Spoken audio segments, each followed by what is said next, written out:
let me quickly tell you about the stabbing versus the sewing method for hand embroidery. Now, I usually do the stabbing method, and it's what I recommend for beginners. And it's what you're seeing here in these tutorials. So let me demonstrate on backstitch. For each stitch, we're doing it in 2 separate parts. So we've come up here for the start of our first stitch. I've drawn through all the working thread and the needle. Now for the second half of this stitch, I'm going to poke my needle down and I'm going to draw through all that working thread. So that is a stitch made. So to make another stitch, I'm going to bring my needle up on the line, pull through all the working thread. That's one motion.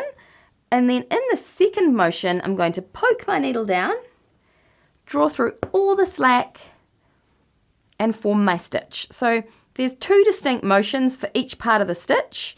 And I just find it a really great way for being accurate, and it just feels really natural for me. But a lot of people like the sewing method, and if that works for you, then absolutely go for it. So let me show you the difference. With the sewing method, we are going to be keeping our needle and our working thread on the top side of the fabric.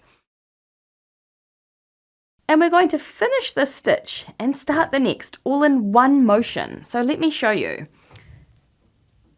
I'm poking my needle down at the end of the stitch, and then I'm just kind of holding it parallel to the fabric, and I'm pressing up and I'm starting the next stitch, and that's all happening at once.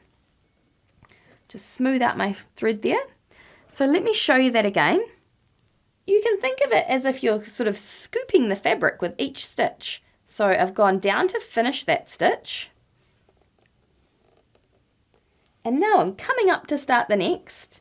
And that's all happening. My needle and thread are staying on the top side of my fabric.